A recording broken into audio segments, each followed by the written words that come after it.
For 100 years, we told school children the universe contained 200 billion galaxies. That number was wrong, and James Webb just proved it was wrong by a factor of 10. The new count is 2 trillion. Not a projection, not a statistical model, not a back-of-the-envelope guess.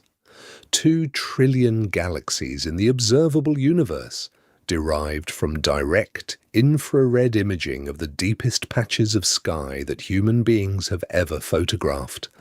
That is 10 times the population the textbooks have been printing since the 1990s, 10 times the number of galaxies, 10 times the number of stars inside them, 10 times the number of rocky planets orbiting those stars, 10 times the number of places a biosphere could have already come and gone before our sun finished forming.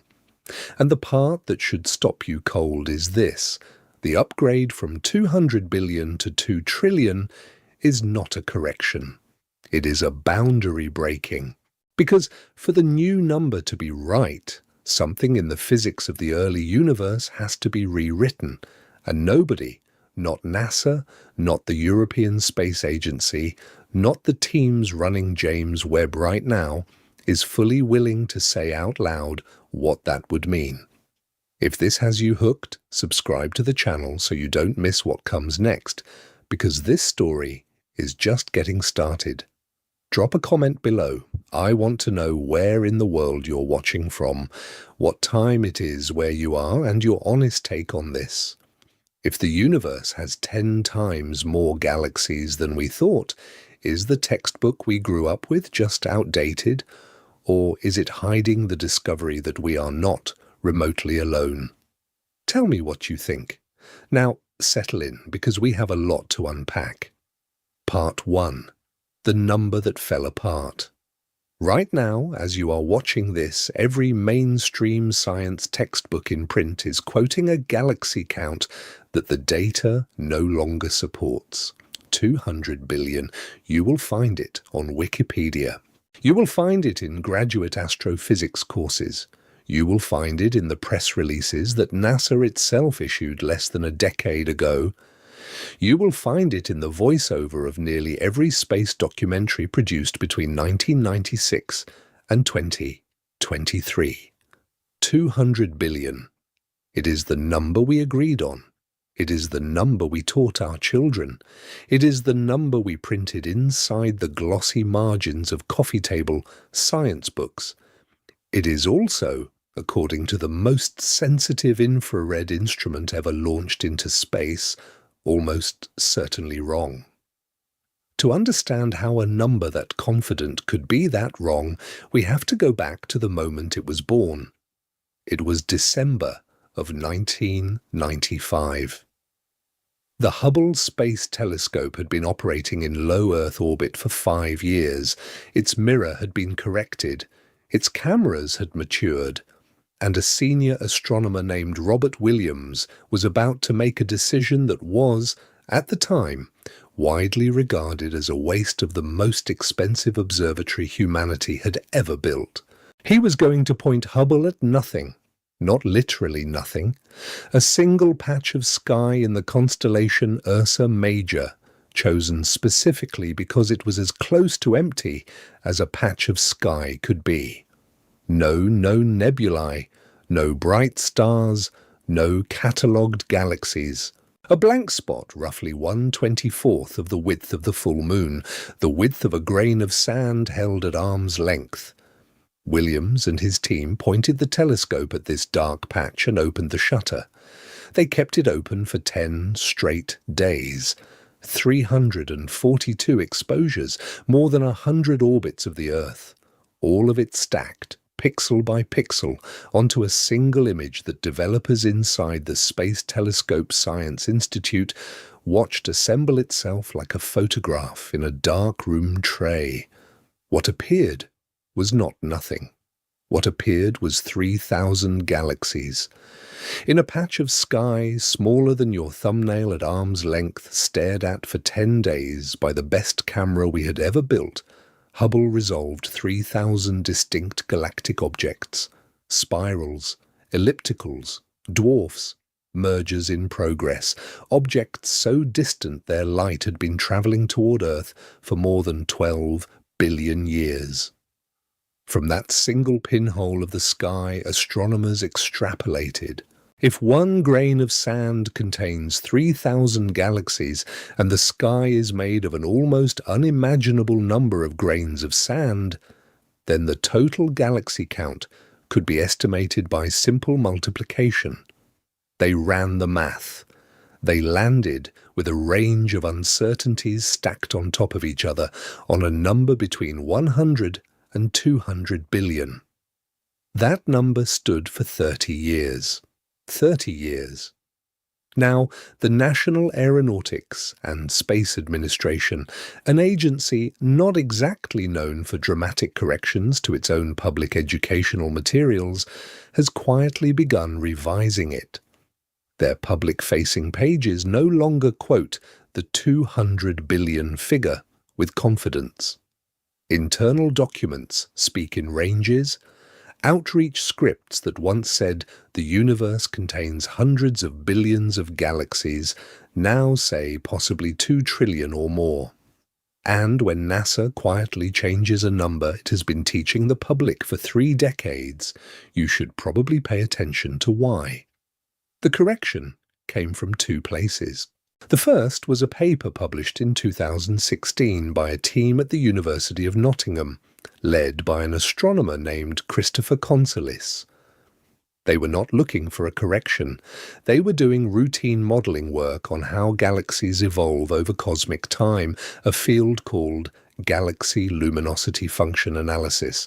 The Hubble Deep Field and later the Hubble Ultra Deep Field had given them resolved galaxy counts at many different redshifts, different distances, different epochs in cosmic history. But when they tried to extrapolate backwards toward the earliest periods of the universe, the numbers did not add up. There were not enough visible galaxies at high redshift to account for the dwarf galaxies that must have merged together to form the larger galaxies we see today. The math required that a huge population of small, dim, old galaxies existed in the early universe. The telescope could not see them, but the equations demanded that they be there. Consolis's team ran the numbers. If you accept the merger tree accounting that has been the backbone of modern galaxy evolution theory since the 1980s, and if you accept the observational constraint that the present-day universe contains roughly the galaxy count Hubble can resolve, then the total number of galaxies in the observable universe, including the dim, unresolved ones that must exist somewhere between the visible galaxies and the cosmic microwave background, had to be at least 10 times higher than the 200 billion estimate. The paper put the number at 2 trillion. Plus or minus. Let me say that again so it registers. In 2016, a team of British astronomers, using nothing but the existing Hubble data and standard galaxy formation theory, said that the universe contains at least 2 trillion galaxies. They said this in a peer-reviewed journal. They said it on stage at international conferences. They said it to science journalists who wrote careful, hedged articles about it. And the scientific community, confronted with a claim that would require a 10-fold revision of a number that had stood for 3 decades, did what scientific communities usually do when faced with a claim that big. They nodded politely. They filed it under interesting. They waited for confirmation. They waited for James Webb. Here is the part that should make you stop.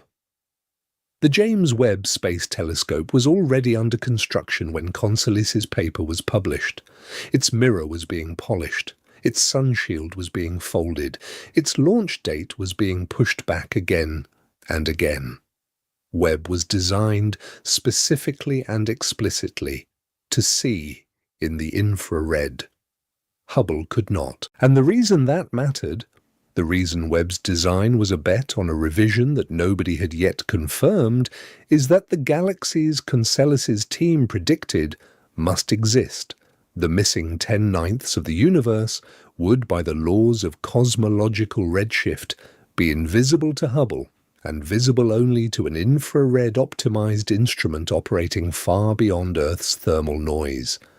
When Webb finally launched in December of 2021, unfolded itself over 30 tense days, in January of 2022, reached its L2 parking orbit, cooled to cryogenic temperatures, and opened its 18 gold-coated hexagonal mirror segments to stare at the sky. The first target it was pointed at was the Hubble Deep Field, the same patch Robert Williams had photographed 27 years earlier, the same grain of sand, the same 3,000 galaxies, and in that same patch of sky, Webb resolved objects that Hubble had registered as nothing, not faint smudges, nothing, empty pixels. The dark space between the bright galaxies Hubble had captured contained, in Webb's infrared view, entire populations of galactic objects. Small, dim, old, chemically primitive. Objects at redshifts so high that the light Webb was receiving from them had been traveling through the expanding universe for 13.3 billion years. That is within 400 million years of the Big Bang itself, galaxies at the edge of time. Galaxies that Hubble's mirror had physically been unable to see because their light had stretched out of the visible spectrum before it ever reached us. If the pixels Hubble had called empty were actually full, then every pixel in every Hubble Deep Field image ever taken had to be recounted. And when you scale that correction up to the entire sky, to the entire observable universe, the galaxy count does not double. It does not triple. It moves by a factor of 10. It moves from 200 billion to 2 trillion.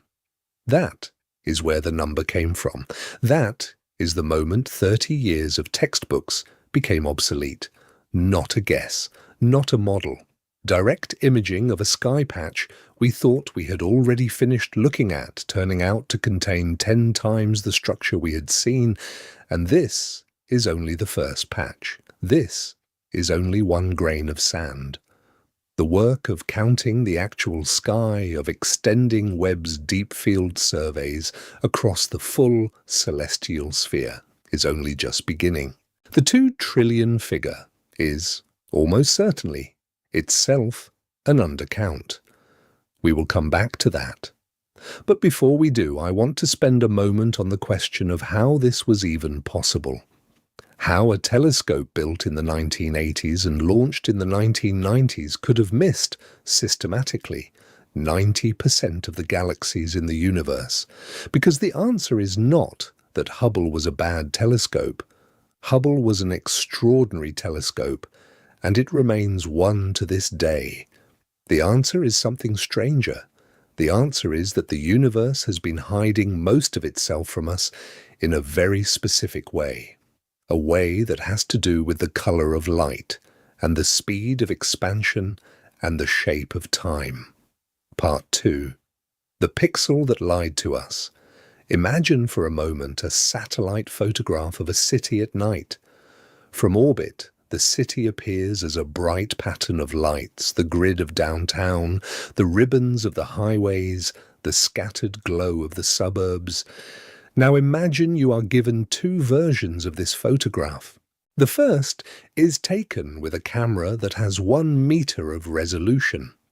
In this version you can see the large bright things, the stadium lights, the main thoroughfares. But whole neighborhoods, the side streets, the individual homes, the small bulbs above doorways blur together into a soft grey mush, or disappear into what looks like empty black space. Now imagine the second version of the same photograph taken with a camera that has 10 centimeters of resolution. Same city, same night, same photons. But in this version, the black neighborhoods are not black anymore. They are full of street lights, porch lights, window lights, a dense texture of human habitation that the first camera simply could not see. The lights were always there. The photons were always arriving at both cameras. The first camera's sensor was not sensitive enough to distinguish individual sources from the background. The second camera's sensor was... Now, hold that analogy in mind because the leap from Hubble to Webb is exactly this kind of leap, but with an additional dimension added. Webb is not simply a sharper version of Hubble. Webb is sharper, yes, with a mirror more than 2.5 times larger in collecting area and a resolution on certain wavelengths that exceeds Hubble's. But the real difference, the difference that enables the correction we are walking through right now, is not sharpness, it is color. To understand why color matters, you have to understand what the universe does to light as the universe expands. Edwin Hubble demonstrated in 1929 that galaxies are moving away from us, and the farther a galaxy is from Earth, the faster it is moving. This is not because galaxies are traveling through space like ships through water. It is because the space between galaxies is itself expanding, stretching, increasing in volume, carrying the galaxies along with it like raisins embedded in a rising loaf of bread. The further apart 2 raisins are inside the rising loaf, the faster the dough pushes them apart, and the light travelling from one raisin to another is stretched along the way, its wavelength elongated by the same expansion that is pulling the galaxies apart. A light wave that is stretched becomes longer. A longer wavelength is redder. This is the phenomenon called cosmological redshift, and for the most distant galaxies in the universe, the redshift is enormous. Light that left a galaxy as energetic ultraviolet radiation, the kind emitted by hot young stars in the earliest epochs of cosmic history, arrives at Earth 13 billion years later as infrared. Not visible light, not a color the human eye can see, not a color that Hubble, whose cameras were optimized for the visible and near ultraviolet portions of the spectrum, could efficiently detect. This is the key. This is the whole trick. This is why 200 billion became 2 trillion. Hubble was a visible light telescope operating in a universe where the most distant galaxies emit, by the time their light reaches Earth, no visible light at all. Hubble could see the nearby, less red-shifted galaxies beautifully. It could see the middle-distance universe with great fidelity, but for the galaxies at redshift 7, 8, 9, 10, the ones whose light has been travelling for more than 12.5 billion years, the ones whose light left them when the universe was less than 1 billion years old, Hubble's sensors were essentially blind. The photons arrived. The photons hit the sensor. The photons failed to register because the sensor had been built for a different color of light. Webb was built for the infrared. Webb's cameras, cooled to almost absolute zero to suppress their own thermal emission, are purpose-designed to capture exactly the stretched, reddened, ancient light that Hubble could not. When Webb pointed itself at the Hubble Deep Field and opened its shutters, it did not need to look for 10 days. It did not need to stare.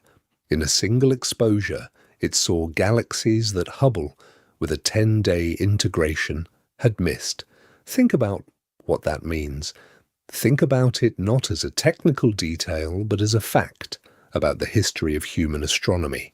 For 30 years, we had a telescope in space. We used it to count the galaxies we could see. We published the number. We taught it in schools. We built entire cosmological theories on top of it. And the whole time, there was a second universe layered on top of the first, invisible to our instruments, not because of any limitation in the physics, but because of a choice about which colors to optimize for. The choice was reasonable. In 1977, when Hubble's specifications were being finalized, We did not have the materials, science, or the cryogenic engineering to build a space telescope that worked in the infrared at the sensitivity Webb now achieves. The choice was inevitable. It was also, in retrospect, a choice that kept 9/10 of the universe hidden from us for a generation. And here is where it gets interesting, because this correction is not merely a story about technology catching up to nature. This is a story about a physics problem. The galaxies Webb is finding in the pixels Hubble called empty are not just dim and numerous. They are too old, too massive, and too structured for the timeline our models say they should follow. Let that land for a second. According to the standard model of galaxy formation, a process that has been the consensus of professional cosmologists since roughly the 1990s, galaxies are not supposed to form instantaneously. The recipe requires time. After the Big Bang, roughly 380,000 years passed before the universe cooled enough for electrons and protons to combine into neutral hydrogen. Then, there was a long, dark age during which no stars existed and no light was emitted, lasting perhaps 100 million years or more. Then the first stars, the so-called population 3 stars, enormous, short-lived, metal-free, began to form from the slight density contrasts in the primordial hydrogen gas. These stars lived fast and died violently, seeding the surrounding gas with heavier elements. Small proto-galaxies began to assemble. Those proto-galaxies collided, merged, grew. Over hundreds of millions of years, the universe began to look, at least in small pockets, the way we expected it to look. The key word is time. Hundreds of millions of years. By any version of this model, a galaxy at a redshift of 10, meaning it emitted the light we are now receiving when the universe was about 480 million years old, should be small. It should be chaotic. It should be chemically primitive. It should show the signatures of rapid, messy, early star formation. What it should not be is a mature, organized, chemically enriched spiral galaxy with a well-defined bulge and a quietly rotating disk.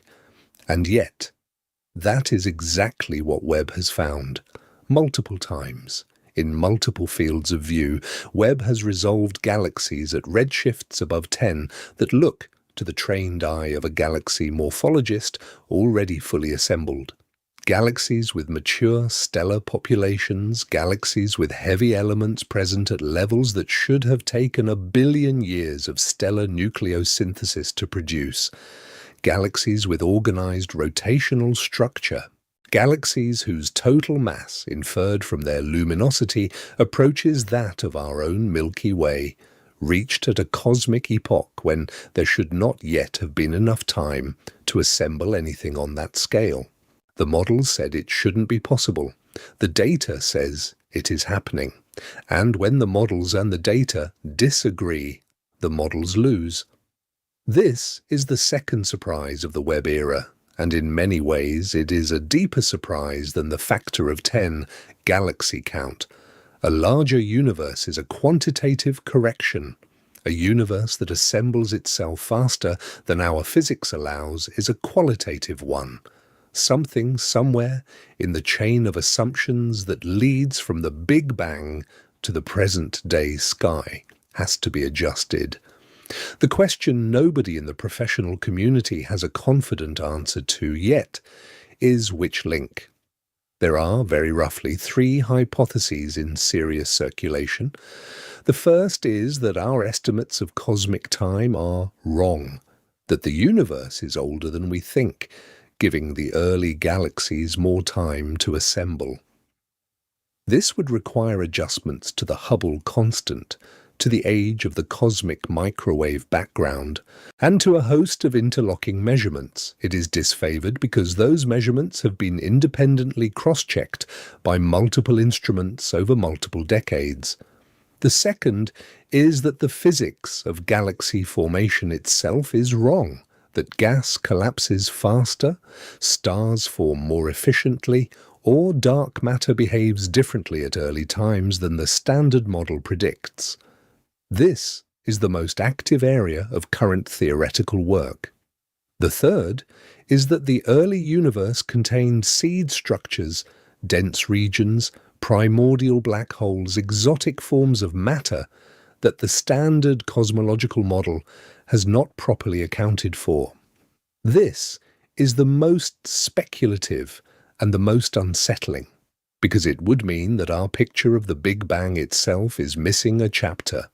All three hypotheses are being actively worked on in real time by people who have spent entire careers on the questions Webb is now forcing them to re-examine. And the work is slow, careful, and honest.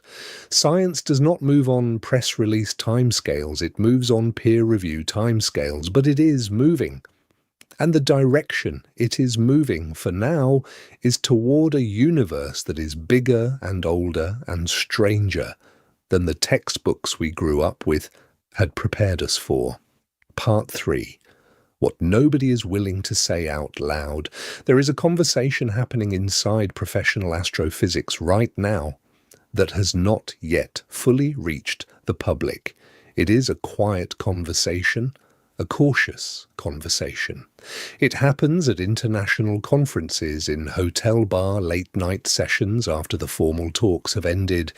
It happens in the peer review correspondence of Nature and the Astrophysical Journal and monthly notices of the Royal Astronomical Society. It happens in carefully chosen footnotes and in the kind of hedged, passive voice sentences that scientific papers use when the authors are not yet ready to stake a direct claim. And it can be summarized if one is willing to strip away the hedges in a single uncomfortable sentence.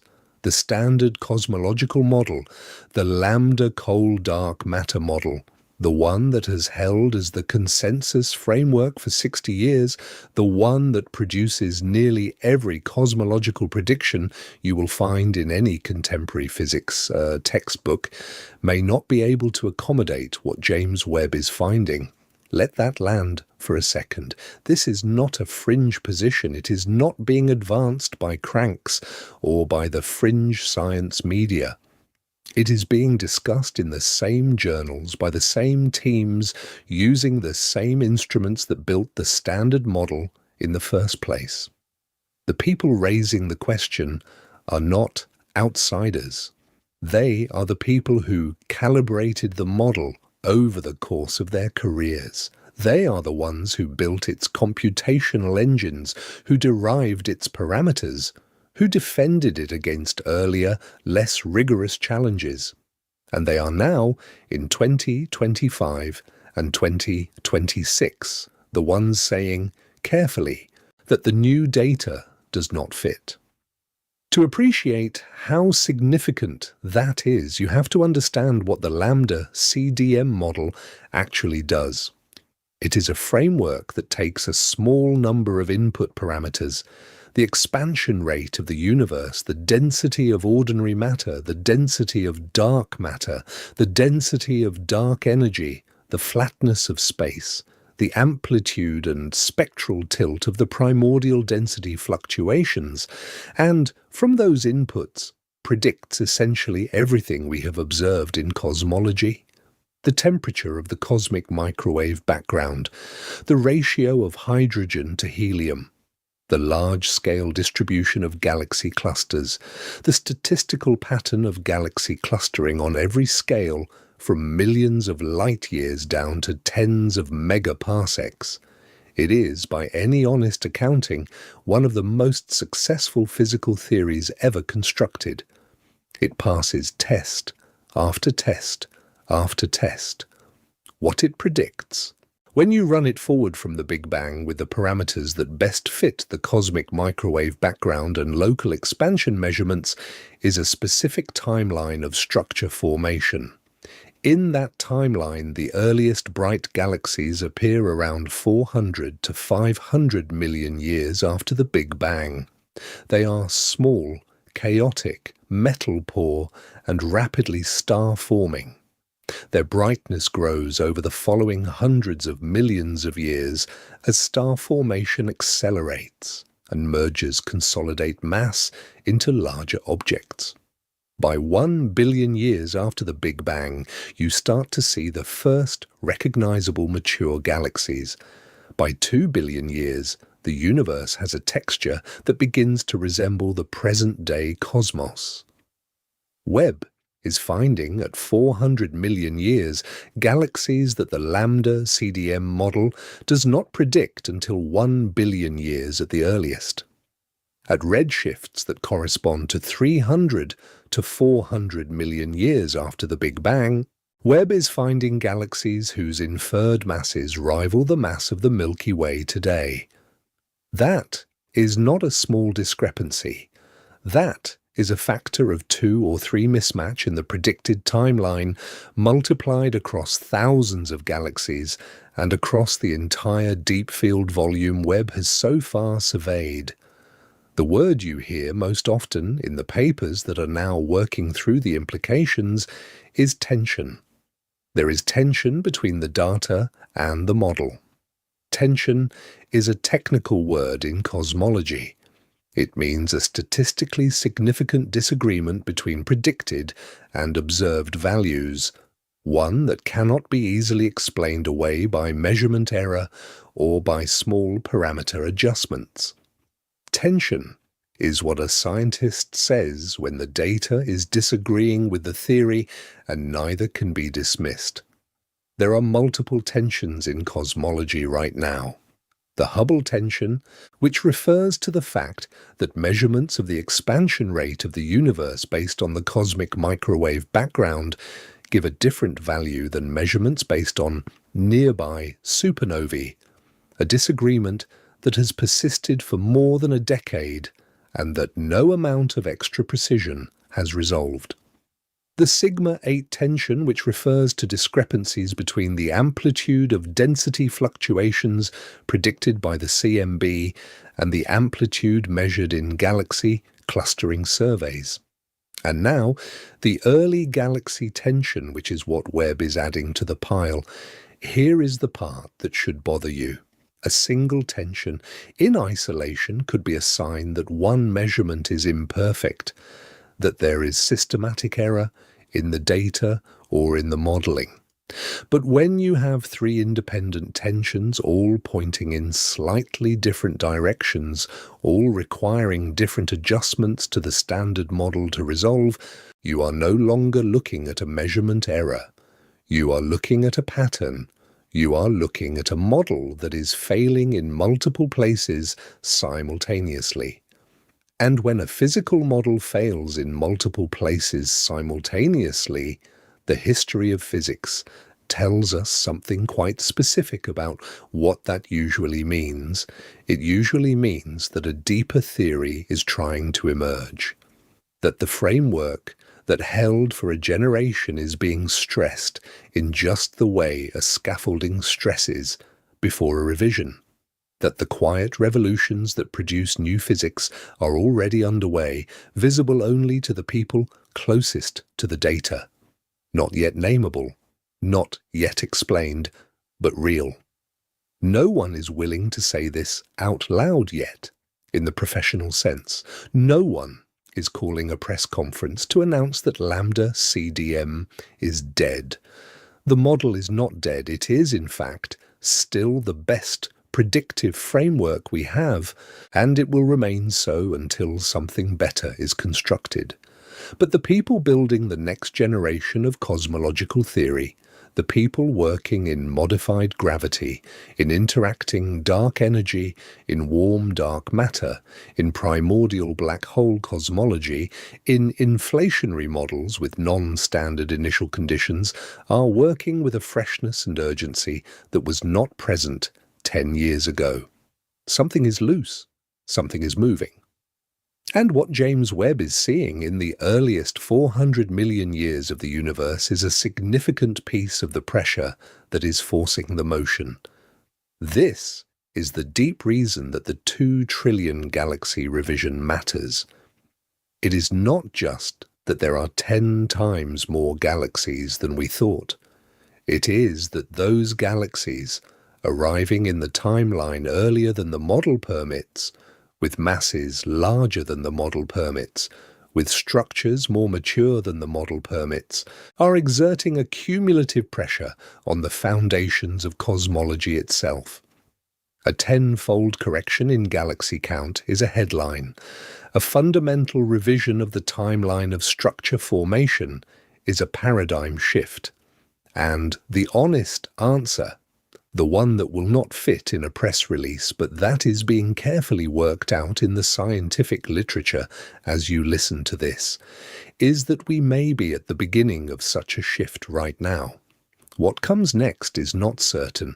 It may be that small adjustments to lambda CDM, a slight change in the dark matter model, a slight modification to the inflationary priors, a slight tweak to the baryonic feedback prescriptions in galaxy simulations will absorb the discrepancies and restore the model to its previous authority. This has happened before. Cosmology has weathered crises before, but it may also be that the adjustments required are not small, that the architecture needs to be rebuilt, that the universe we thought we understood at the level of its first billion years is more complicated, more surprising, and more humbling than the elegant picture we have been teaching. Either way, the data is not going to stop coming. Webb will continue to observe. The extremely large telescope in Chile will come online within a few years, with a mirror larger than Webb's by a factor of 8 in collecting area. Euclid is already mapping the large-scale structure with a fidelity that will constrain dark energy models at unprecedented precision. The Roman Space Telescope will launch before the end of this decade. Each of these instruments will pile more data on top of the tensions we already have. And at some point, the combined weight of the data will either restore our confidence in the existing model or break it. There is no third option. There is only the arrival of more information and the patient, careful work of the people whose job is to read what it says. Part 4. The Fermi Paradox rewritten. If there are 2 trillion galaxies in the observable universe and each galaxy contains on average 100 billion stars, and the average star hosts something like 1 or 2 planets, and a non-trivial fraction of those planets sit at distances from their star, where liquid water could exist on a rocky surface, then the numerical argument for life elsewhere in the universe becomes mathematically difficult to dismiss. This was already true at 200 billion galaxies. At 2 trillion, it is not an argument anymore. It is an arithmetic problem, and the arithmetic has a specific shape. Let me walk you through the numbers carefully, because the scale of what we are talking about is hard to feel without going slowly. 2 trillion galaxies, each with, on average, 100 billion stars. That gives us 200 sextillion stars in the observable universe, 200 followed by 21 zeros, a number so large that the human mind cannot actually process it as a quantity. It is simply a large number. Of those 200 sextillion stars, a fraction, current estimates put it at somewhere between 20 and 50%, host at least one rocky planet. Call it 30%, that gives us 60 sextillion rocky planets.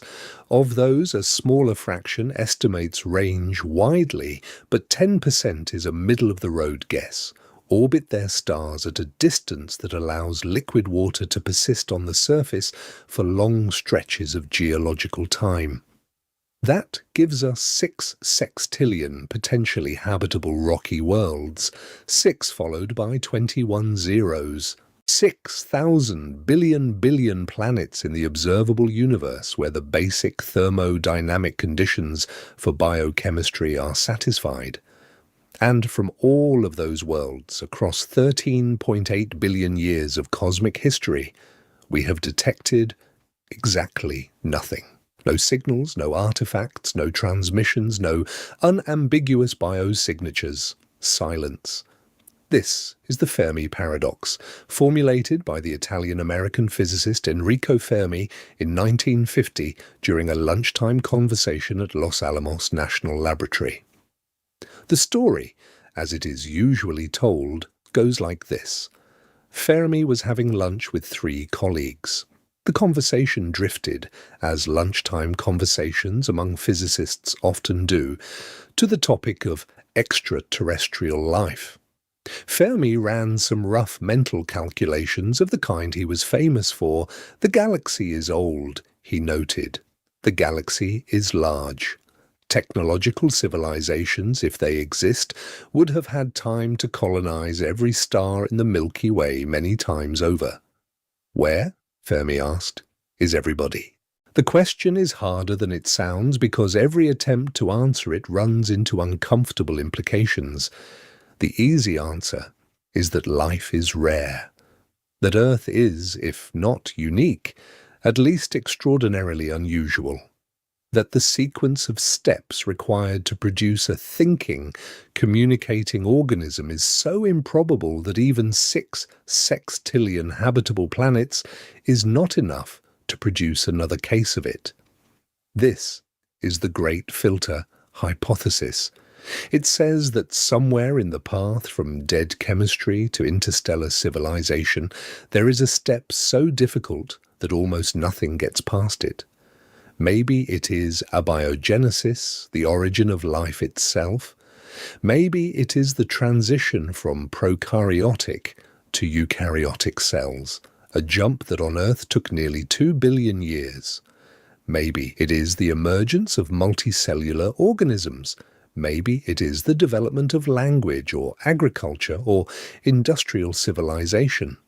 And maybe this is the version that keeps cosmologists awake at night. The filter is still ahead of us. Maybe every technological civilization that arises destroys itself before it can reach across the stars. The harder answer is that life is not rare, that there are civilizations out there, perhaps many of them, and that we are simply not detecting them. This possibility splits further into sub-possibilities. Maybe the civilizations are signaling in frequencies we are not listening on. Maybe they are too far away for their signals to have reached us yet, given the finite speed of light. Maybe they have decided, for reasons of caution or of protocol, not to signal at all.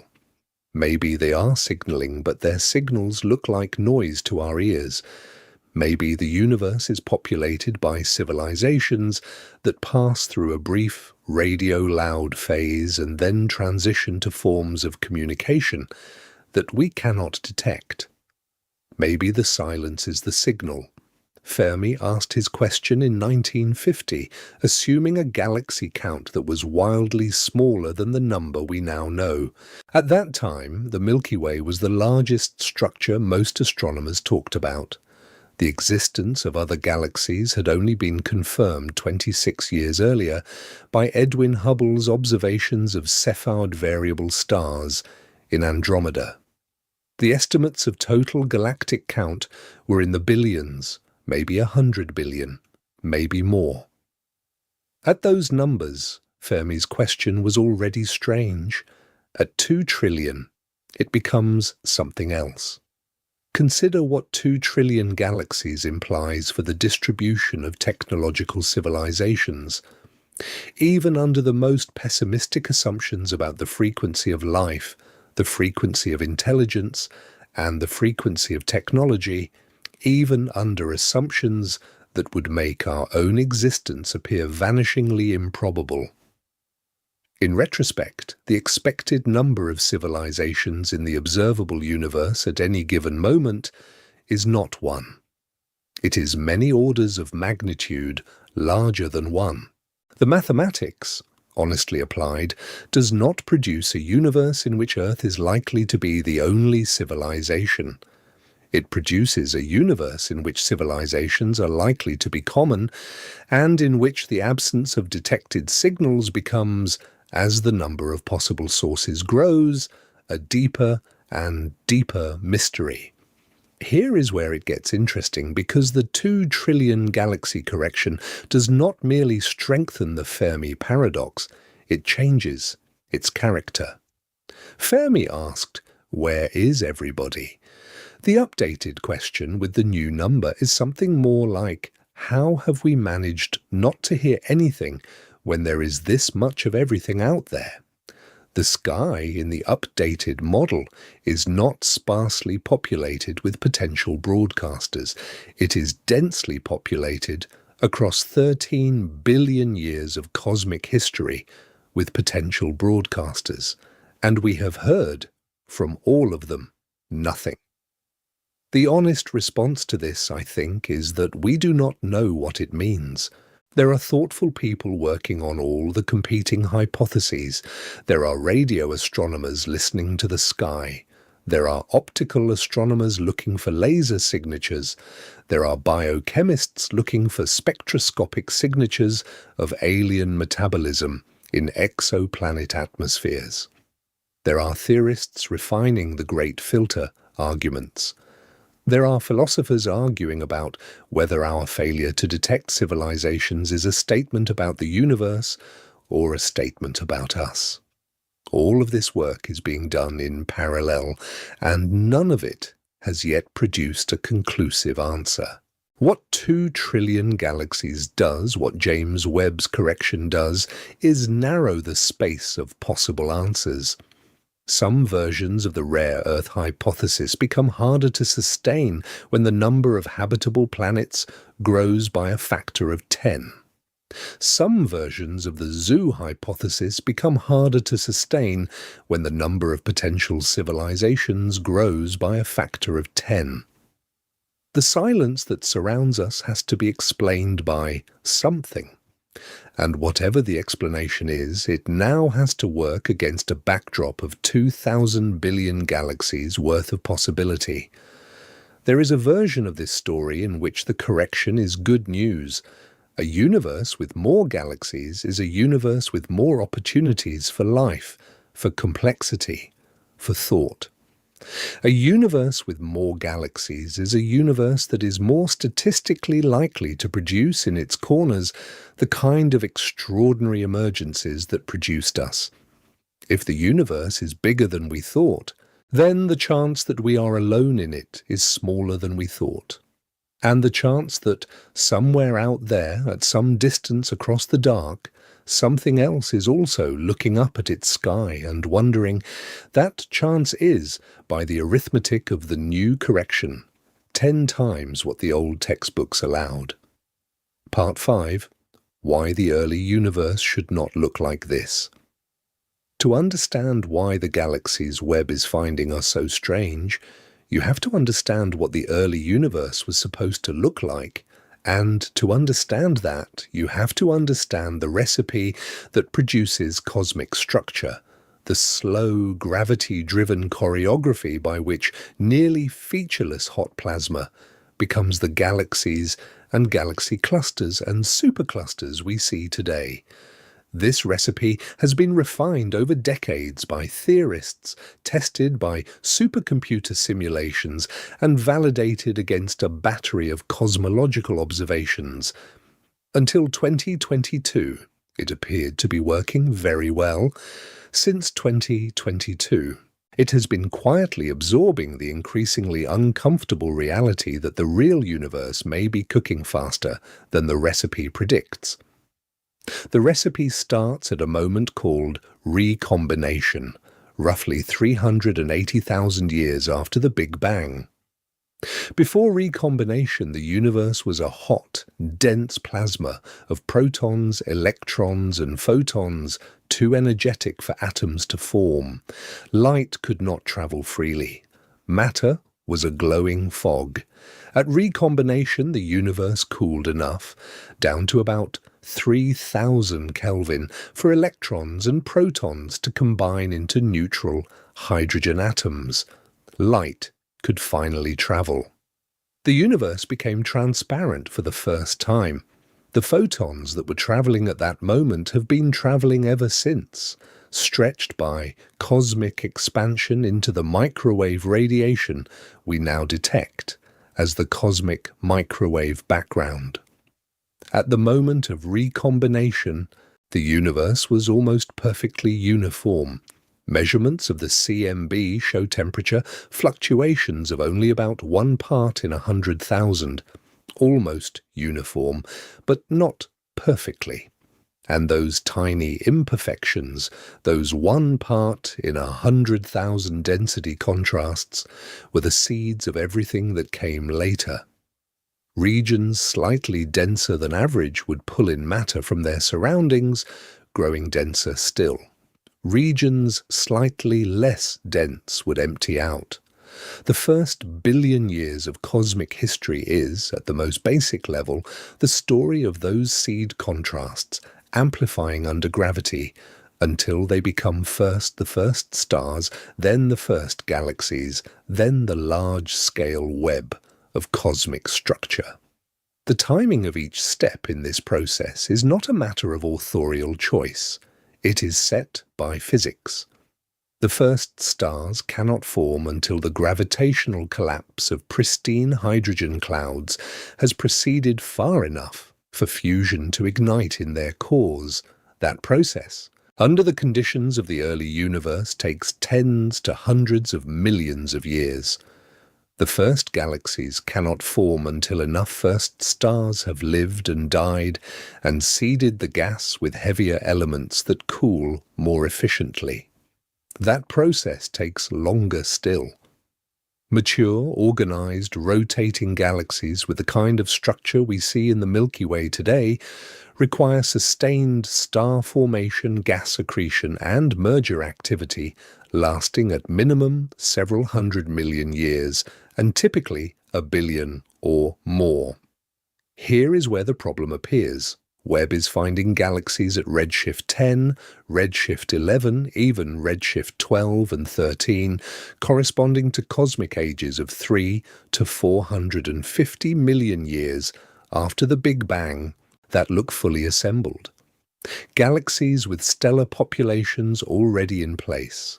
Galaxies with chemical enrichment far above what the first generation of stars should have produced in the available time.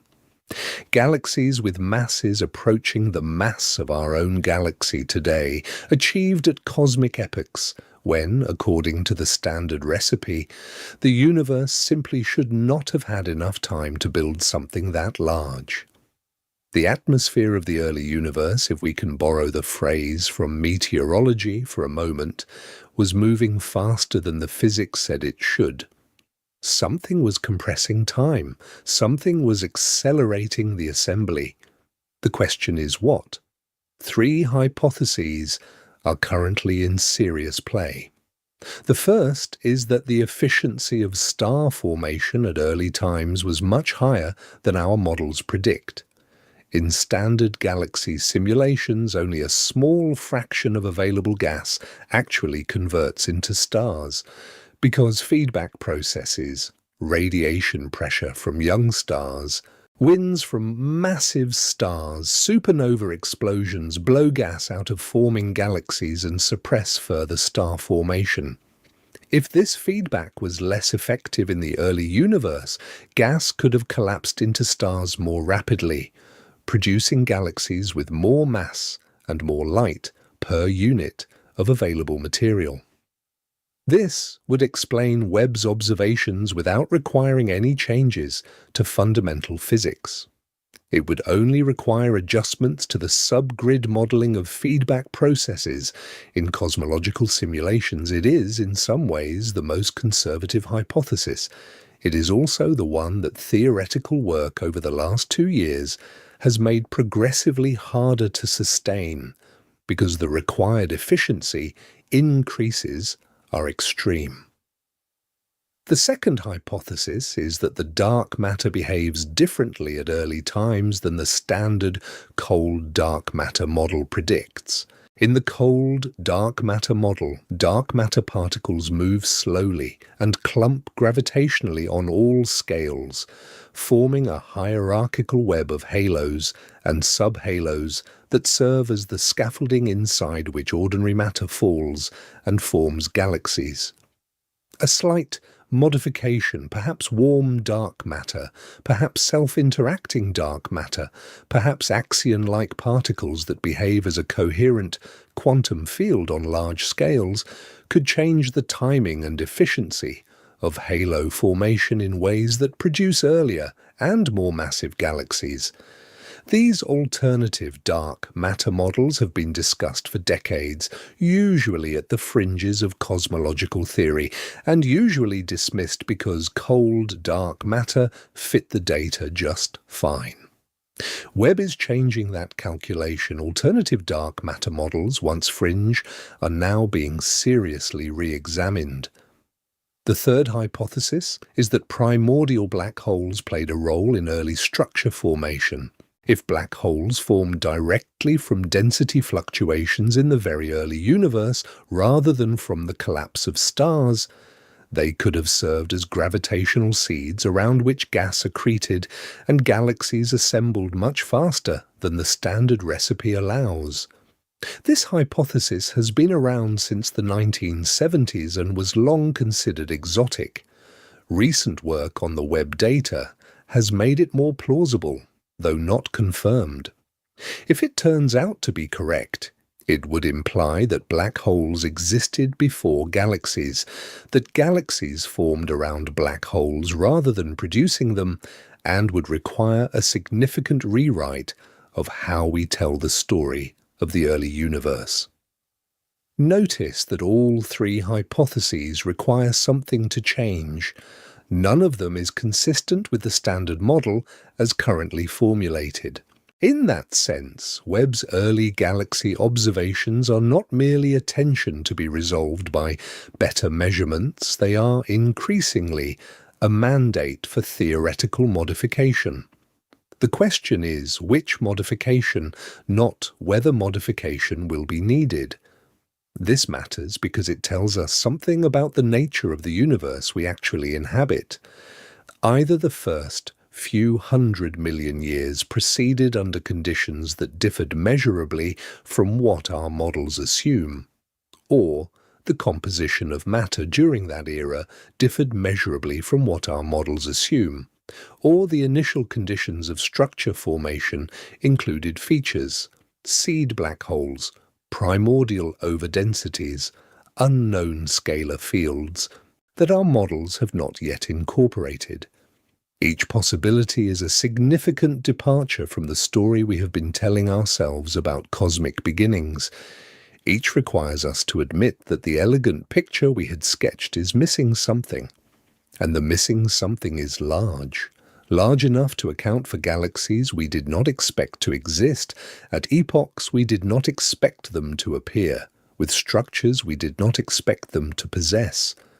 Large enough to account for the factor of 10 correction in galaxy count, because a universe that assembles structure more efficiently in its early phases will also, over the full 13.8 billion year span, end up with more structure than a less efficient universe. The two puzzles are connected. The missing galaxies and the mistimed galaxies are pieces of the same larger question. And that larger question is what, exactly, happened in the first billion years, and what, if anything, about our existing framework for answering it needs to be thrown out. Part 6. The dark matter problem just got worse. The phrase dark matter is one of those technical terms that has migrated into everyday conversation without bringing its precise meaning with it. People use it to signify the unknown, the unseen, the missing piece of the cosmic puzzle. That general sense is not wrong, but the specific scientific content of the phrase is much narrower, and understanding it is essential for understanding why Webb's discoveries are making the dark matter problem harder rather than easier. Dark matter refers to a substance whose existence is inferred from its gravitational effects on visible matter and light, but which does not itself interact with the electromagnetic force in any detectable way. It does not emit light. It does not absorb light. It does not reflect light. It passes through ordinary matter and through itself without colliding, apart from rare gravitational interactions. We know dark matter exists. The word know is used carefully here, with all the epistemological humility appropriate to a science, because we observe its gravitational consequences in multiple independent places.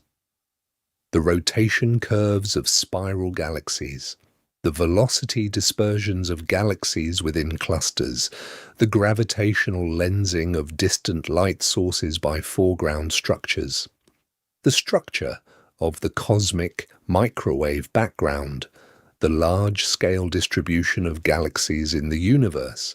Each of these measurements, taken on its own, requires the presence of gravitating matter that is not visible in any electromagnetic way. Taken together, they converge on a consistent picture. Ordinary matter, the kind made of protons and neutrons and electrons, accounts for only about 15% of the total gravitating mass in the universe. The other 85% is dark. What is dark matter actually made of? We do not know. We have narrowed the possibilities significantly. It is not ordinary matter hiding in dark form, not cold gas, not faint stars, not rogue planets, because measurements of primordial nucleosynthesis and of the cosmic microwave background are incompatible with the amount of ordinary matter that would be required. It is not neutrinos of any of the three known flavors.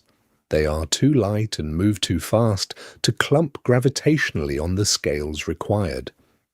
It is, most likely, some form of particle that has not yet been detected in any laboratory experiment.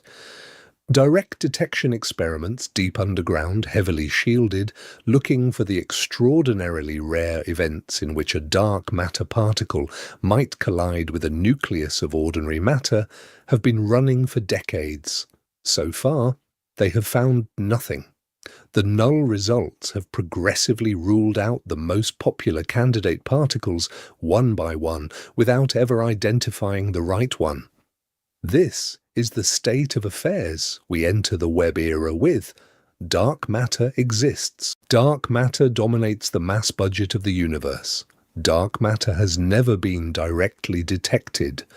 And the cold dark matter model, the one that assumes dark matter particles are slow, weakly interacting, and clump hierarchically, has been the default working assumption for decades. Not because we know it to be true, but because it fits the data better than any alternative that has been tried.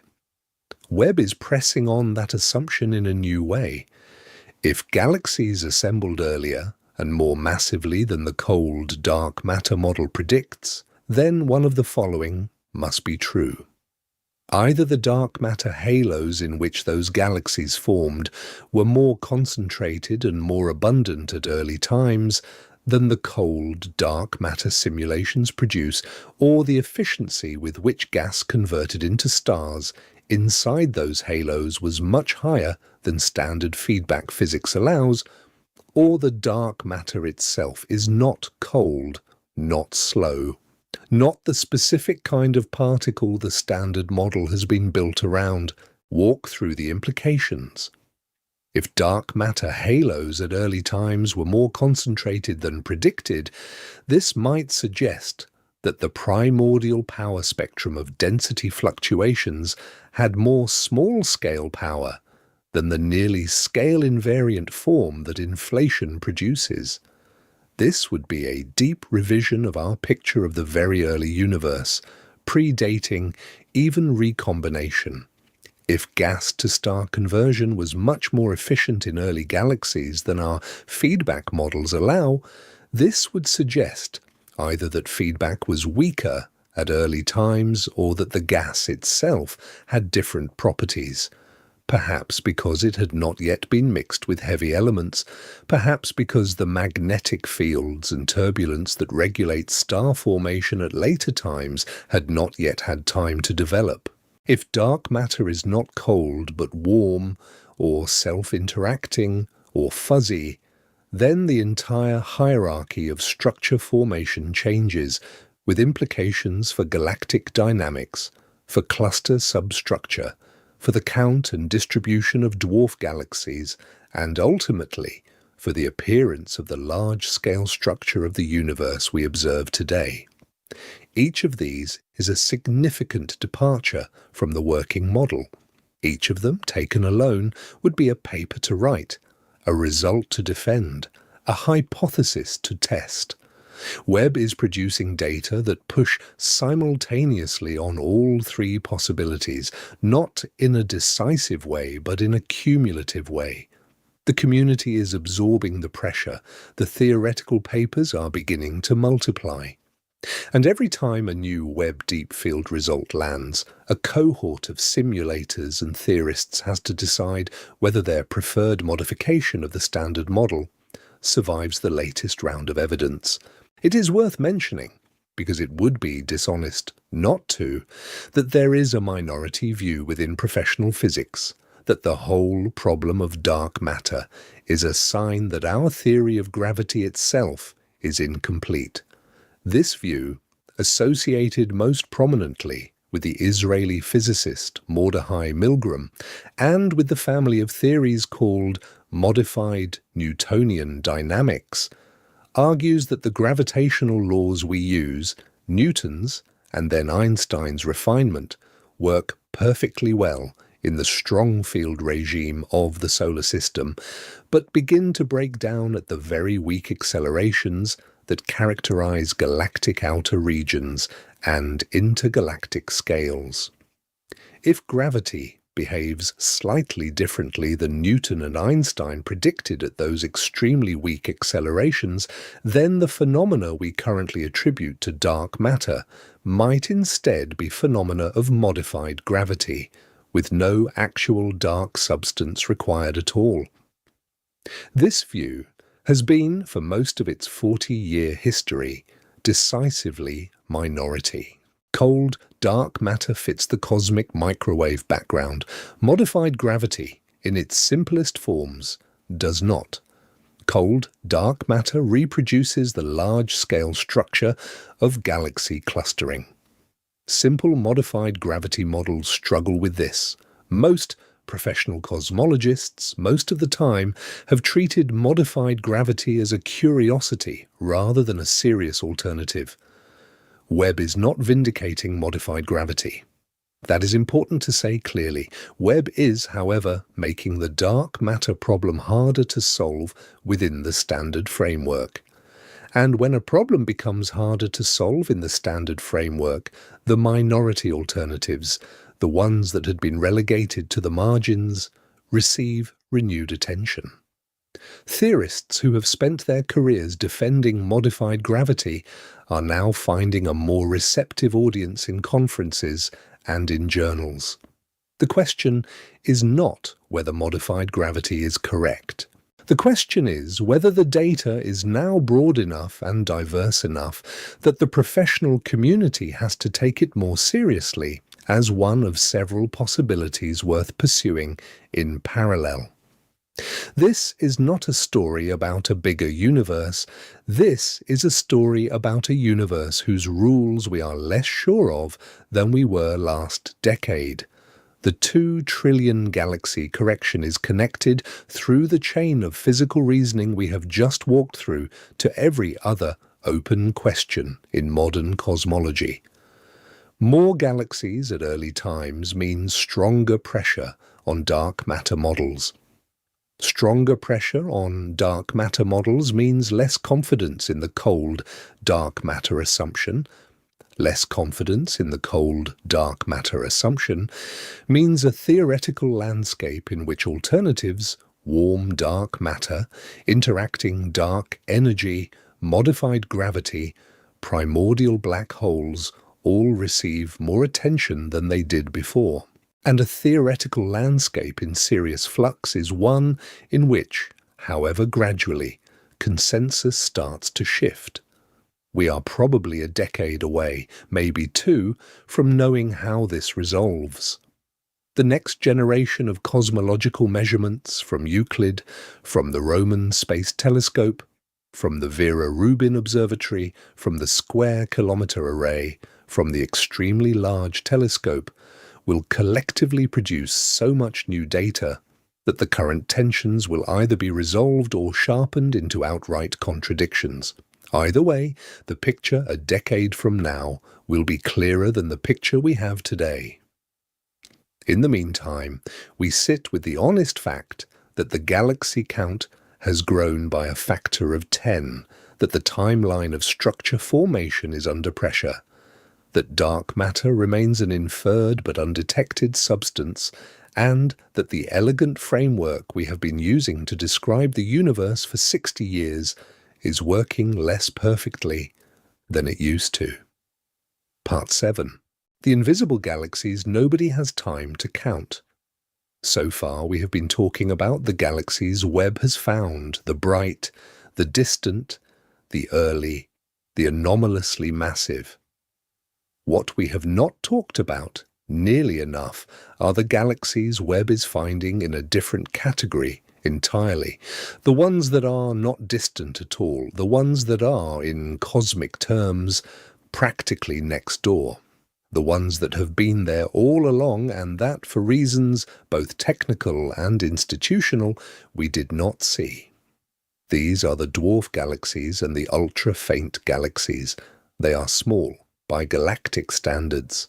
A bright spiral like the Milky Way contains several 100 billion stars. A large dwarf galaxy, like the Large Magellanic Cloud, contains maybe 20 billion. An ultra-faint dwarf might contain only a few 100,000. They are dim. They are diffuse. They hide in the outskirts of larger galaxies, blend into the background of deep images, and in many cases were missed by every survey that came before Webb, not because the surveys were poorly designed, but because the objects themselves produced so few photons that no instrument short of Webb could distinguish them from noise. When Webb began producing deep-field images in 2022, one of the less advertised but scientifically important findings was the discovery of populations of these dwarf galaxies in the local universe that had been simply absent from every previous census. Not absent because they did not exist, absent because they were below the detection threshold of the previous generation of instruments. Webb sees them, Webb resolves them. Webb, for the first time in the history of observational astronomy, is giving us an honest estimate of how many dwarf galaxies there are in our cosmic backyard. The number is startling. Current estimates, worked out by combining Webb observations with the existing catalogues and extrapolating carefully across the sky, suggest that for every large, bright galaxy in the local universe, there are 5 to 10 dwarf companions orbiting it at various distances. The Milky Way, we had long known, has roughly 50 identified satellite galaxies. The true number, based on Webb observations of similar Milky Way-type galaxies, may be closer to 200 or 300. Some of those satellites are so faint that even Webb, at its current depth of observation, is only just picking them up. Below that threshold, there may be still more dark galaxies composed almost entirely of dark matter, with only a scattering of stars, invisible to any optical survey, but detectable perhaps by their gravitational signatures alone. And here is where the story connects back to the 2 trillion figure. A galaxy is a galaxy. In the counts that matter, in the census of cosmic structure, a dwarf counts as much as a giant. If for every bright galaxy there are 5 to 10 dwarfs, and if the majority of those dwarfs are so faint they would not have been included in any pre-Webb count, then the galaxy count correction is not simply a matter of finding more distant galaxies. It is simultaneously a matter of finding more nearby galaxies. The universe is fuller at its edges and fuller in its middles. It is more textured, more granular, more densely populated than the smooth picture of a few 100 billion bright island universes that the textbooks had sketched. This has implications beyond the raw count. The dwarf galaxies are, in cosmological terms, fossils. They preserve in their stellar populations and in their orbital motions information about the conditions under which they formed. Many of them are very old, with stellar populations that date from within a few 100 million years of the Big Bang. The small, ancient, barely lit galaxies orbiting the Milky Way are effectively time capsules from the early universe, preserved because their shallow gravitational wells prevented later waves of star formation from overwriting the record. A complete census of the dwarf galaxy population is therefore also a complete record of the conditions at the dawn of cosmic history.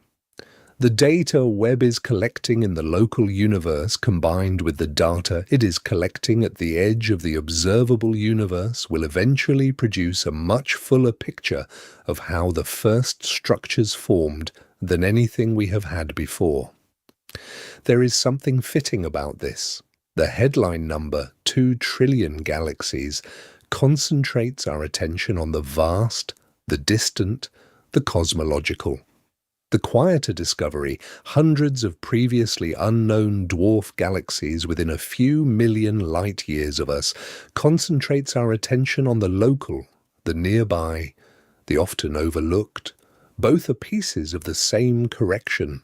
The universe we live in is richer than the one we had been describing, both in its grand architecture and in the small features that had been right next to us all along.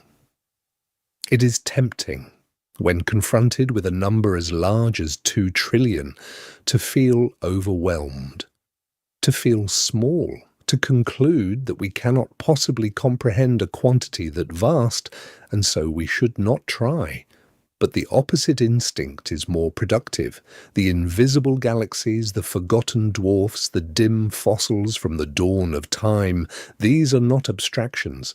They are specific, identifiable objects, being catalogued and studied by astronomers whose full-time job is exactly that. The work is slow. The papers are technical. The names of the objects are usually strings of letters and numbers rather than poetic labels. But the work is happening, and the picture is getting sharper every month. This is the quiet revolution inside the loud revelation. While the public headlines focus on cosmic impossibilities and paradigm shifts, the daily work of astronomers is still the careful, patient, uncelebrated counting of individual objects in the sky. The invisible galaxy becomes the known galaxy. The forgotten dwarf becomes the catalogued object. The uncountable becomes the counted. And the sky, as we continue to look at it with better instruments, gets more crowded, more detailed, more richly populated with all the things that were there all along waiting for eyes that could see them. Part 8. What 2 trillion actually looks like. 2 trillion is a number that your nervous system cannot process in any intuitive way. You can repeat the syllables, but the syllables do not correspond to anything in your lived experience. There is no room in the mind where 2 trillion objects can be visualized. There is no metaphor that unfolds the number into something felt. So let us try to build one carefully and see how far the mind can stretch before it gives up. Start small. Imagine a single grain of sand on the beach. That grain of sand is the Earth. The Sun, in this same scale model, would be a small marble-sized ball about 30 meters away, about the length of a short block. The nearest star after the Sun would be another marble in this model, nearly 8,000 kilometers away, further than New York to Paris. If the Earth is a grain of sand, the Milky Way galaxy extends not across a beach, but across a volume of space thousands of times the size of the Earth itself, scattered with roughly 100 billion other marbles, most of them invisibly small at this scale. Now, let us scale differently. Forget the marble and beach metaphor. Try this instead.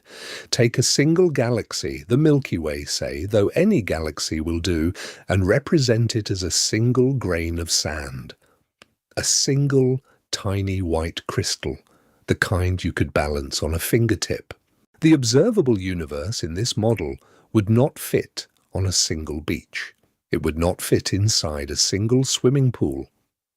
The 2 trillion grains of sand that represent the galaxies of the observable universe would fill, at the scale we are imagining, an entire room.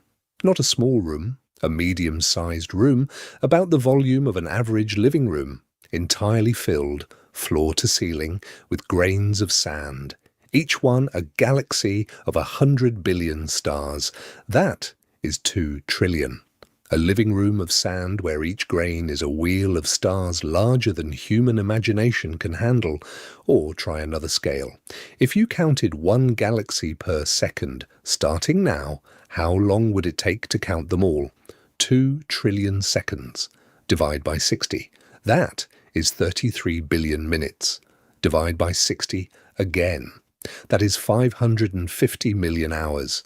Divide by 24. That is 23 million days. Divide by 365. That is 63,000 years. To count to 2 trillion at the rate of 1 number per second without stopping to eat or sleep would take you longer than the entire span of behaviorally modern human history. You would have started counting before the invention of agriculture, before the domestication of any animal, before the peopling of the Americas, before the last ice age ended, and you would, at the end of all that counting, have reached only the current best estimate of how many galaxies the universe contains. Now add this.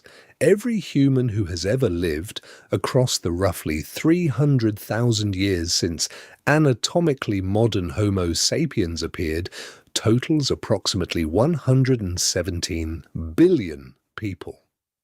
That is counting everyone: cave painters in Lascaux, farmers in Mesopotamia, warriors in the armies of Rome, monks in medieval libraries, every ancestor, every stranger, every person who ever drew breath.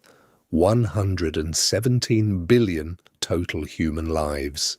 If you assigned every single one of those people a personal portfolio of galaxies, with 2 trillion galaxies to share among them equally, each person would be responsible for approximately 17 galaxies. 17. A personal cosmic estate of 17 galaxies each for every human who has ever lived, with roughly 130 billion galaxies left over as a kind of cosmic surplus, unassigned to any individual. Or try yet another scale. The surface of the Earth is roughly 510 million square kilometers. If you wanted to paint the name of every galaxy in the observable universe onto the surface of the Earth in small, neat letters, 1 square centimeter per galaxy, you would need about 20,000 times more surface area than the Earth provides. 20,000 Earths. entirely painted with tiny labels, just to inventory the galaxies we now know exist. These are not hypothetical galaxies, they are not mathematical abstractions, they are photographed galaxies. Every one of them has an image on file somewhere in a data archive, usually at the Space Telescope Science Institute in Baltimore, usually accessible through online databases that anyone with an internet connection can query. You can look at them, you can see their shapes, you can measure their spectra.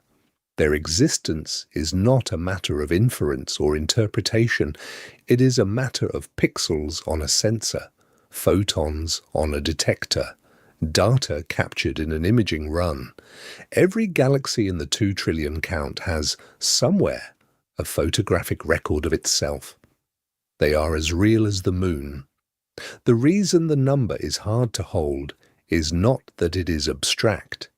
It is that the scale of the real is beyond the scale of the felt. The universe at its honest dimensions does not fit inside the imagination. The imagination was built for more local work, for food and shelter, for kin and threat, for the 100 or so faces in an ancestral tribe.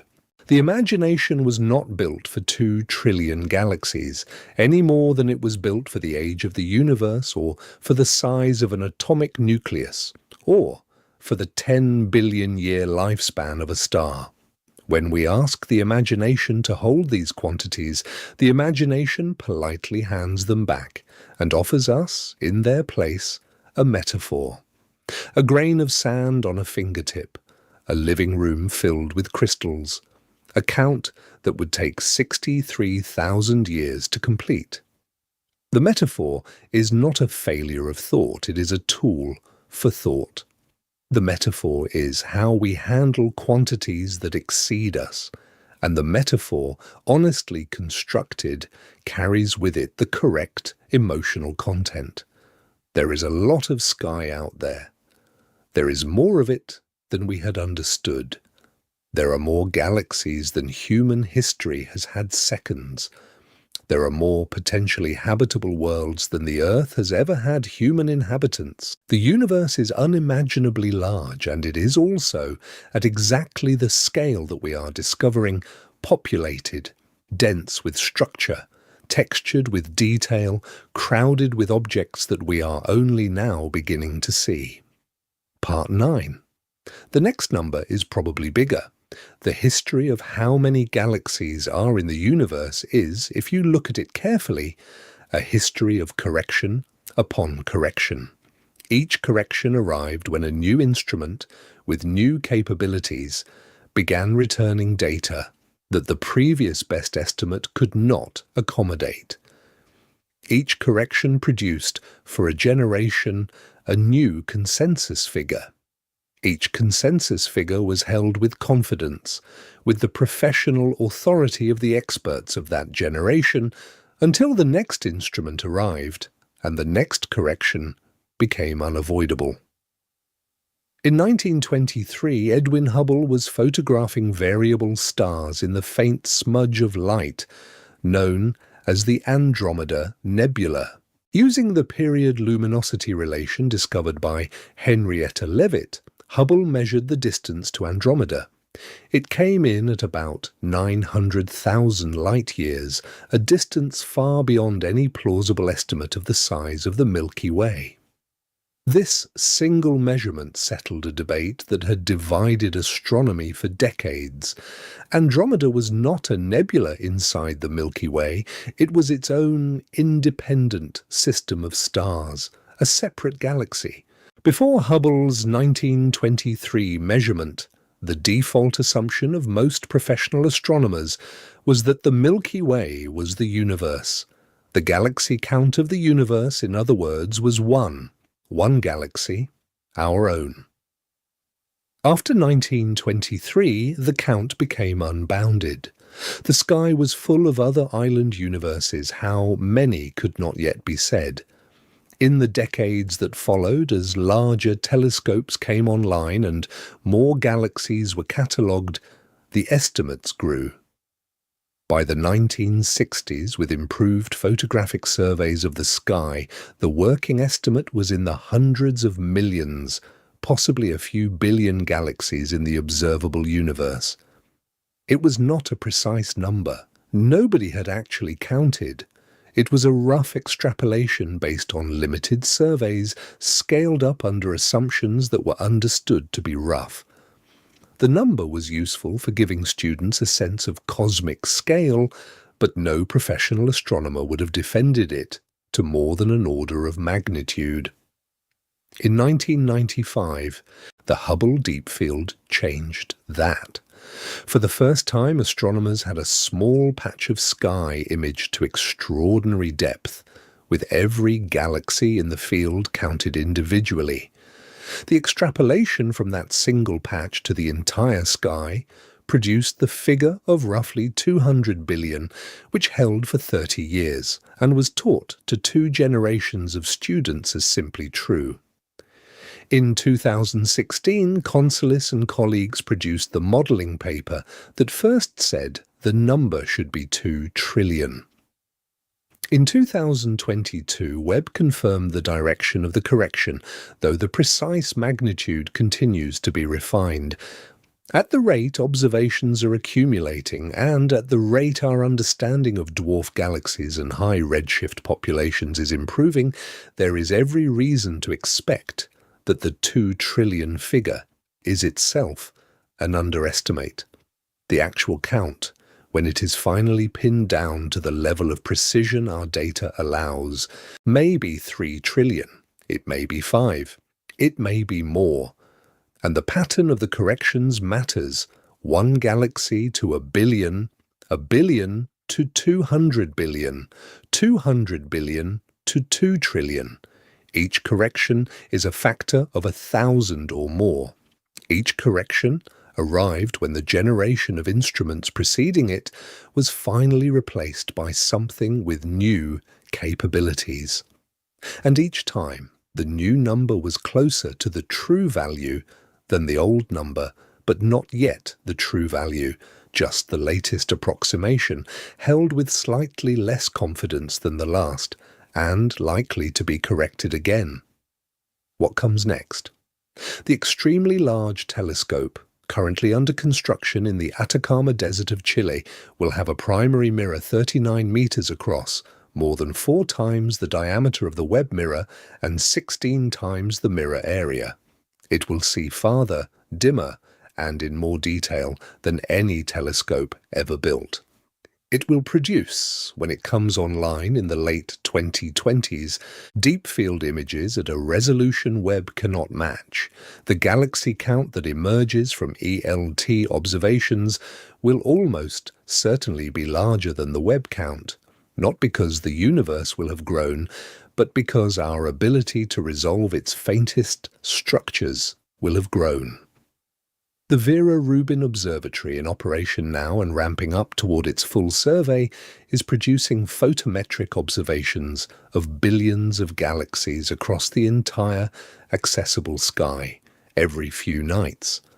The data volume is so large that the pipeline for analyzing it required building software infrastructure comparable to what is used for high-energy physics at CERN. When the Rubin data is fully processed over the next 5 to 10 years, it will provide the most complete inventory of bright galaxies in the nearby universe that has ever existed. Combined with Webb's depth, Rubin's breadth will yield a galaxy census of unprecedented completeness. The Square Kilometre Array, a radio telescope being built across Australia and South Africa, will detect galaxies at radio wavelengths invisible to both Hubble and Webb. Radio emission traces neutral hydrogen and high-energy physical processes, making SKA able to detect galaxies that are obscured by dust in optical observations. This is a different colour of cosmic census, and it will almost certainly reveal populations that no optical survey has ever been able to count. Each of these instruments will add to the number. Each will pull in previously invisible populations, too faint, too dust-obscured, too red-shifted, too distant, too small, and fold them into the running tally.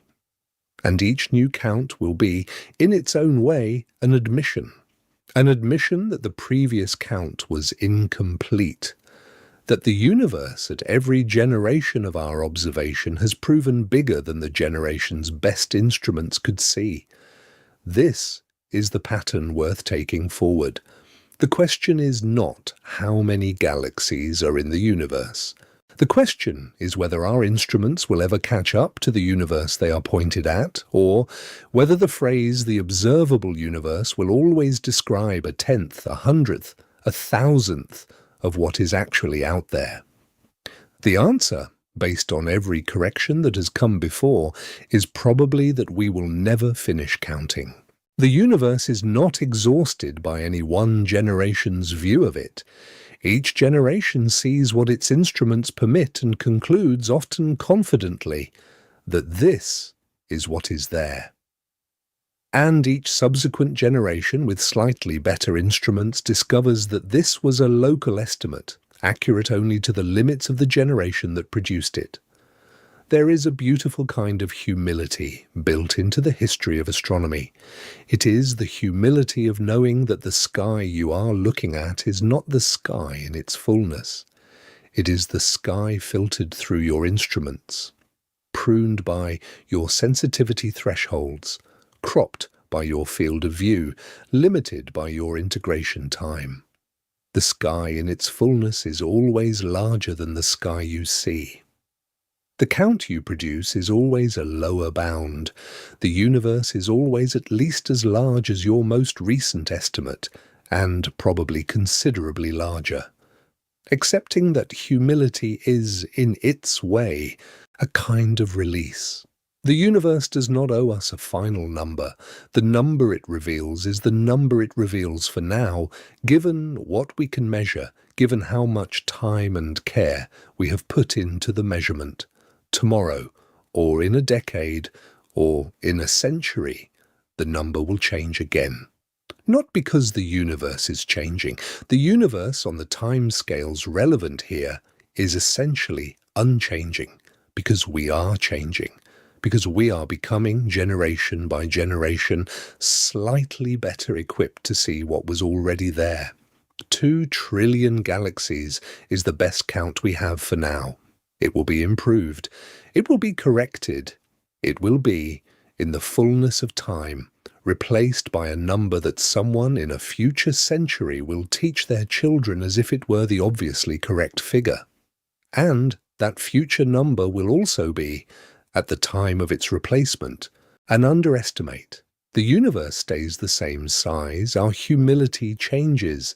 This is not a story about a number going up. This is a story about the limits of what we can see and what those limits have been hiding. For 100 years, every generation of astronomers looked at the sky with the best instrument available to them, returned with a number, and believed that number. Every generation was confident. Every generation was wrong by a factor of 10. Every generation, nonetheless, did its best work, made its honest estimates, published its papers, taught its students. And when the next generation arrived with better instruments, the previous generation's number was gently retired, without malice, without reproach, simply because the data had outgrown it. The galaxies did not appear. The galaxies were always there. The light from the most distant of them has been travelling toward Earth for almost 14 billion years, carrying with it the record of an early universe that assembled itself faster, denser, and more strangely than the physics we had worked out said it should. That light has been in the air above us every night of human history. It was above the first cave painters at Lascaux.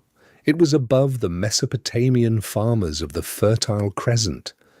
It was above every Roman legionnaire on the Rhine, every medieval monk in the scriptorium, every Renaissance astronomer peering through early telescopes at worlds they could not yet understand. The light was always arriving.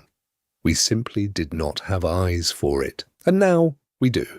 2 trillion galaxies, each one a wheel of 100 billion stars, each star a potential sun. Each potential sun a potential table where life might already have sat down and finished dinner 1 billion years before our own first cell ever divided. The numbers, honestly applied, do not produce a universe in which we are likely to be alone. They produce a universe in which we are, at most, one of countless. And the silence that surrounds us, the absence of detected signals, the lack of any confirmed external intelligence, is not a statement that the universe is empty. It is a statement that we are, for now, not yet skilled enough to hear what is there, or not yet lucky enough, or not yet patient enough, or perhaps not yet humble enough to listen in the right way. There is a photograph James Webb took in its first deep field release in the summer of 2022. It shows a patch of sky the width of a grain of sand held at arm's length. Inside that patch are galaxies at every distance the universe can produce, the nearest ones crisp and coloured, the middle distance ones smaller and redder, the most distant ones stretched into elongated arcs by the gravitational lensing of foreground galaxy clusters compressed by cosmic expansion into tiny, ancient, infrared points of light. All of them are stacked atop one another, layered like a history of time written onto a single page. Hubble looked at that same patch of sky in 1995 and resolved 3,000 galaxies. Webb looked at it and resolved many more, including entire populations that Hubble had registered as empty pixels. The sky is not getting bigger. The sky was always this size. What is getting bigger is our honesty about it. And that honesty has a cost. To accept the 2 trillion figure is to accept that the generation of textbooks we learned from is obsolete. To accept the revised timeline of early galaxy formation is to accept that the standard cosmological model is working less perfectly than we had believed. To accept the implications of the dwarf galaxy census is to accept that our inventory of the local universe was, until very recently, catastrophically incomplete. Each of these accommodations is a minor professional embarrassment for the generation that held the previous view, which is to say, for the generation now passing the torch to the next. Each accommodation requires admitting in public and in print that the confident numbers of a few years ago have been replaced. This is not easy. It is also not optional. The data is what it is, and the professionals, the honest professionals, the ones doing the actual work, are in the long, patient process of letting the data have its say. We are at the beginning of this process. Not the middle, not the end. The beginning. Webb has been operational for 4 years. The extremely large telescope has not yet seen first light. The Roman Space Telescope has not yet launched. The SKA is years from full operation. The galaxy count of 2 trillion is, almost certainly itself, an underestimate, and the revision that replaces it will come within the lifetimes of most people listening to this. We will see, in our own lives, the next correction. We will watch the textbooks be revised again. We will add another factor, another zero, another order of magnitude of humility about the sky above our heads. The question is not how many galaxies are out there. The question is how long we were willing to believe we had finished counting. 2 trillion galaxies, a universe of galaxies, a universe of universes. The sky has a great deal to say right now, and it is saying all of it at once, in a language of photons that took 13 billion years to arrive, waiting the whole time for an instrument capable of listening. Let it speak. Let the count keep growing. Let us be the generation that was humble enough to hear it.